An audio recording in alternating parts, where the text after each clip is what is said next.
Snow fell in thick, relentless curtains, swirling beneath the glare of red and blue lights that swept across the wet pavement like warning signals meant for someone else. Caleb Harris knelt on the freezing asphalt, his knees soaked through, wrists locked tight behind his back in cold steel cuffs. His breath came out in shallow clouds. Beside him, his 7-year-old daughter Mia clung desperately to his jacket, her small fingers digging into worn fabric as she sobbed uncontrollably. Officer Natalie Brooks stood a few feet away, posture rigid, jaw set. She had responded to a call about a drunk man causing a disturbance outside Hawthorne Market. Calls like this were routine, almost boring. Routine was safe. Routine kept emotions out of it.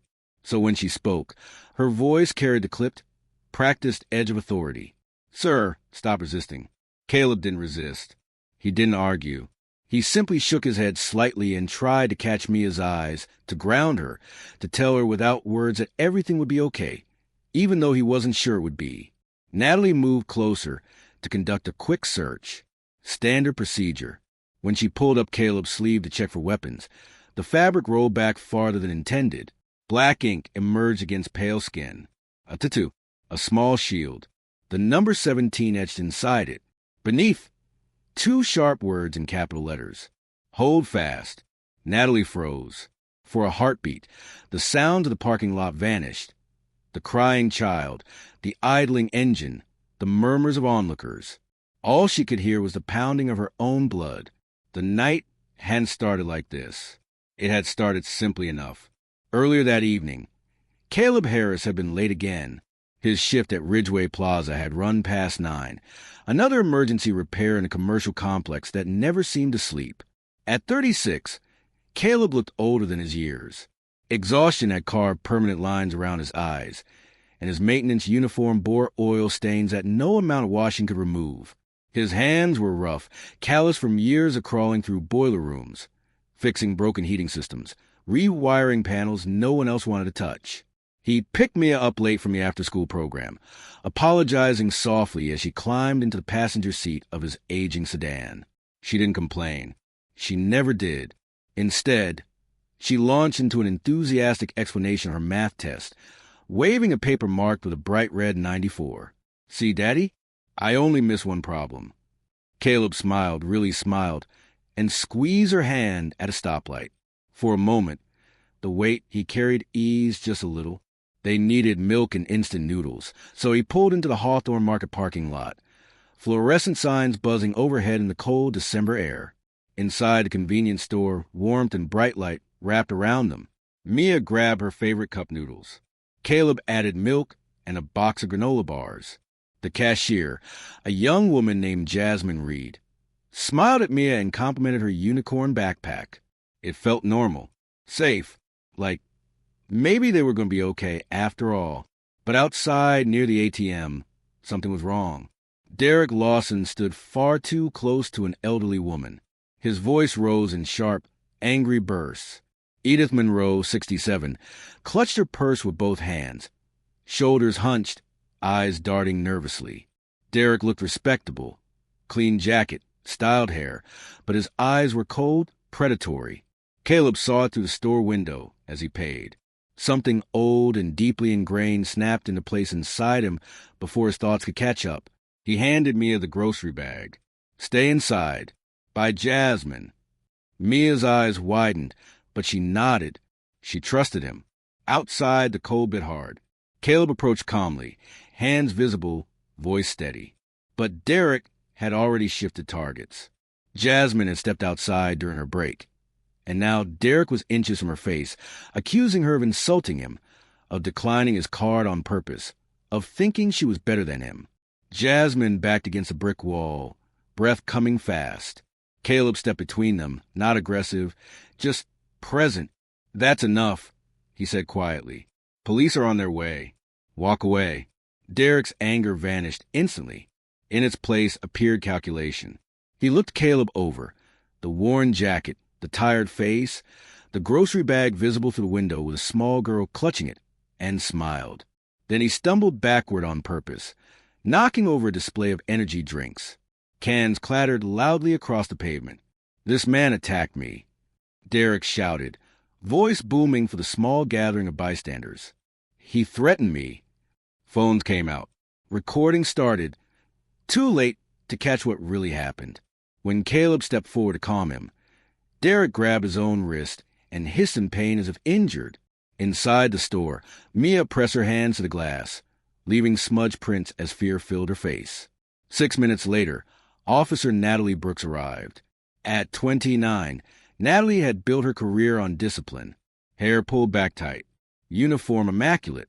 She had learned quickly that to survive in a department that still doubted women, she had to be sharper, faster, stricter than everyone else. The scene looked clear enough. A well-dressed man with a bleeding scratch. A rough-looking maintenance worker standing too close. A crying child inside the store. Witnesses filming. Derek played his role perfectly. "Officer, thank God," he said, voice trembling just right. "This man attacked me. I was terrified for that little girl." Caleb stood silent, eyes flicking to Mia and back to Natalie. That stillness read as guilt. Natalie made the call. "Sir, turn around and place your hands on the vehicle." "Please," Caleb said quietly. "Not in front of my daughter. I didn't do anything." Natalie had heard pleas like that before. She didn't bend. The cuffs went on. Mia's scream cut through the glass. "Daddy!" She ran outside, fighting against the bystander's gentle grip, sobbing that her father hadn't done anything wrong. Natalie felt something twist in her chest, but she pushed it down. Procedure first. Then she saw the tattoo, and everything she thought she knew tilted sideways, because she had seen that mark before. Years ago, in a photograph her father kept locked in his office drawer. Men standing together, faces shadowed, one arm visible. That same shield, that same number, those same words. "Hold fast." Her father's voice echoed in her memory. If you ever meet someone with that mark, Natalie, remember they walk through darkness to pull people into the light. Caleb felt her hand stop. He pulled his sleeve down instinctively, a reflex born from years of staying invisible. Derek noticed. His smile faltered. Natalie forced herself to breathe. "We need to go to the station for statements," she said, voice softer now. Back under fluorescent lights, doubt crept in where certainty had been. And Natalie Brooks made a choice that would change everything. The police station smelled of disinfectant and stale coffee, a place where time seemed to stall beneath buzzing fluorescent lights. Caleb Harris sat alone in a small interview room, his wrists uncuffed now but his posture still guarded, shoulders slightly hunched as if expecting another blow.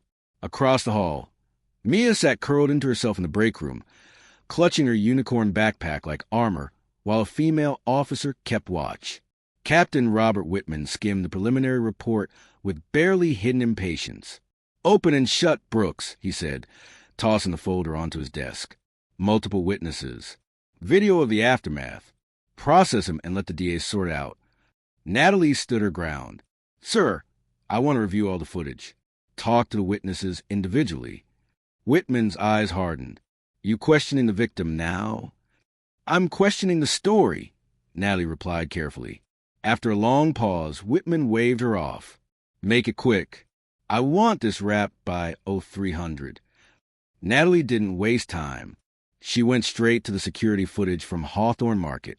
3 cameras, 3 angles, and the truth unedited. She watched Derek Lawson harass Edith Monroe at the ATM, invading her space. Watched him pivot to Jasmine Reed the second she stepped outside. Watched Caleb inside the store, calm, tired, suddenly go alert. He handed Mia the bag, said something to her, and walked out. The footage caught the moment Caleb grabbed Derek's wrist, once controlled defensive, stopping him from lunging at Jasmine. No punches, no threats, just protection. Jasmine's statement confirmed it. Edith's phone testimony sealed it. "This man saved me," Edith said. "That other one was a bully." Derek's account unraveled under scrutiny. Wrong jacket color, wrong positioning, lies stitched together with confidence. When Natalie brought the evidence to Captain Whitman, his reaction wasn't relief. It was irritation. "Drop it, Brooks," he snapped after glancing at his phone. Filed a report. Something cold settled in Natalie's gut. She went back to Caleb. "The tattoo," she said quietly. Hold fast. What does it mean? Caleb was silent for a long moment. Then, it's from an old life that got people killed. He told her everything. Operation Hold Fast. Off-book extractions. Witnesses pulled from hell. A final mission compromised from the inside. An ambush. Dead teammates. A buried investigation. My wife died 3 years ago, Caleb said, voice flat. Break lines cut. I couldn't prove it, so I disappeared. Natalie listened, heart pounding. Her father had died the same way. When she left the room, she saw Whitman through the glass, speaking urgently into his phone. That was when she knew. Natalie made the call she'd never thought she would. Special Agent Rachel Kim of the FBI. Within hours, a quiet plan formed. They needed Derek to talk. They needed proof. And Natalie needed to protect a little girl who still believed cops were supposed to help. Mia was placed temporarily with Jasmine Reed. When Natalie explained it, Mia's face crumpled. I want my daddy. I know, Natalie said, kneeling, and I promise I'm going to fix this. That promise became the most important one Natalie had ever made. The trap was set the next night. Natalie met Derek in an abandoned parking garage, wearing a wire. She told him Caleb was willing to plead. Anything to keep Mia safe. Derek was smug, careless. Your captain's been on our payroll for years, he bragged. Saw the tattoo. Made a call. Simple. He leaned closer, voice dark. His wife should have stayed quiet. That was enough. FBI agents emerged from the shadows. Derek ran. He didn't get far. Within hours, his phone unraveled everything. Captain Whitman was arrested at his desk. Emails, burner phones, shell accounts, the leak from 8 years ago. When he was let out in cuffs, he glared at Natalie. You destroyed yourself, he hissed. Natalie met his eyes. No, I remembered why I took the oath. The fallout was massive. City officials, a state senator, decades of rot exposed. Caleb was exonerated. Publicly. Completely. When Mia ran into his arms again, Caleb held her like he might never let go. I knew you didn't do anything bad, she cried. A week later, Natalie came to apologize. Mia listened seriously, then nodded. My daddy says good people fix mistakes. Natalie swallowed hard. He's right. Months passed. Snow fell again as Caleb and Mia walked past a park glowing with holiday lights. Natalie joined them, off duty now, badge tucked away. Mia grabbed both their hands. Maybe you could be a team, she said. Natalie smiled. Always. Under a street lamp, Caleb's sleeve rolled up, the tattoo catching the light. Hold fast. He had. And now, finally, he didn't have to do it alone.